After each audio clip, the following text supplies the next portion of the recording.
आखिर उस बच्चे की गलती क्या होती है जो एक गरीब घर में पैदा होता है और उसको बेहतर शिक्षा से वंचित होना पड़ता है। शिक्षा के सामने एक पैसे की दीवार खड़ी है, जो जितनी ऊंची दीवार लांघ सकता है, जो जितना अधिक पैसा शिक्षा पे खर्च कर सकता है, वो उतनी बेहतर शिक्षा पा सकता है। लेकिन अगर एक देश एक है, लोकतांत्रिक देश है, तो शिक्षा भी सबको एक समान रूप से तो मिलनी ही चाहिए।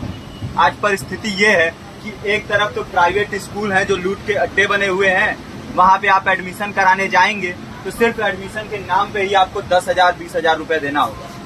और कमीशन खोरी का ऐसा धंधा है कि कॉपी, किताब, टाई, बेल्ट, ड्रेस, जूता कहाँ से खरीदना है ये आप नहीं तय करेंगे वो प्राइवेट स्कूल वाले। यानी आम लोगों की मेहनत की आखिरी कौड़ी उनके जेब से वसूल लेना चाहते हैं। और दूसरी तरफ सरकारी स्कूलों में न तो पर्याप्त टीचर हैं, न पर्याप्त बिल्डिंगें।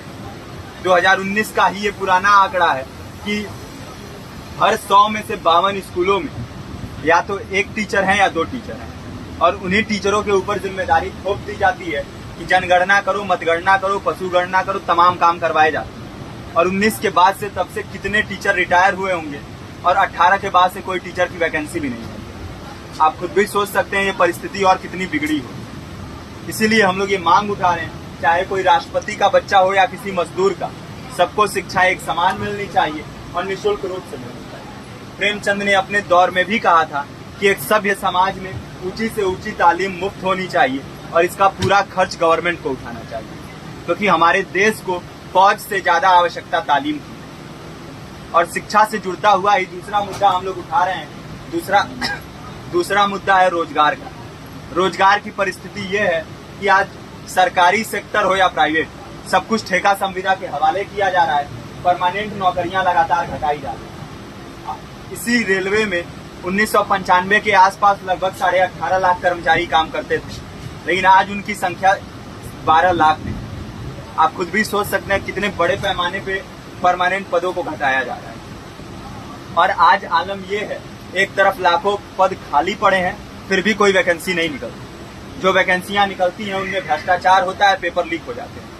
RO, UP police, BPSC, SSC, CGL, ऐसे तमाम पेपर लीक हो चुके हैं, आप लोग भी जानते ही हैं। अभी नीट की धांधली में ये पता चला कि एक एक पेपर 30 लाख से 50-50 लाख रुपए में बेचा गया।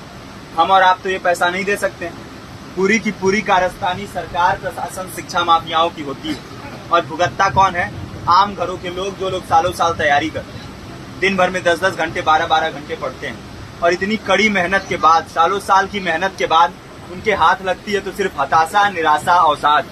बहुत से छात्र नौजवान जो इस बेबसी में, इस डिप्रेशन में नहीं जी पाते, आत्महत्या तक के कदम उठा लेते हैं। लेकिन ये देश की विडंबना है कि टीवी चैनल, अखबार, मीडिया, नेता, मंत्रियों के लिए कहीं ये कोई मुद्दा नहीं है। उनके लिए मुद्दे हैं तो जाति, धर्म, रंग, नस्ल, अगड़ा पिछड़ा। आज जब पूरी परिस्थिति इतनी भयावह है तो ये जरूरी है कि लोगों के बीच में जाया जाए, लोगों को संगठित किया जाए और एकजुट किया जाए। क्योंकि आज अगर अपने मुद्दों पर बोलेंगे नहीं तो कल को ये परिस्थिति और बिगड़ेगी। हो सकता है ले देके अपनी जिंदगी तो हम लोग काट ले जाएं, लेकिन आने वाली पीढ़ियों को क्या भविष्य देके जाएंगे, ये भी सोचने वाली बात है। हमारे साथी ने आपको पर्चा दिया है, पर्चा आप तक पहुंच गया है। पर्चे में और भी बातें हैं, इसको पूरा विस्तार से पढ़िए। पर्चे में हमारा नंबर है, संपर्क कीजिए। फेसबुक का, इंस्टाग्राम का लिंक है, आप वहाँ पे जाएंगे तो आपको पता भी चलते रहेगा कि लगातार किन किन माध्यमों से हम इस अभियान को चला रहे हैं। नुक्कड़ नाटक, संगीत, शिक्षा सहायता मंडल, लाइब्रेरी, तमाम माध्यमों से इस अभियान को चला रहे हैं और कोशिश कर रहे हैं कि बड़े से बड़े पैमाने पर हर जगह पे लोगों को संगठित किया जाए और एकजुट किया जाए। आपके बीच भी आए हैं, आपका साथ और सहयोग है। साथ इस रूप में कि आप भी हमारे इस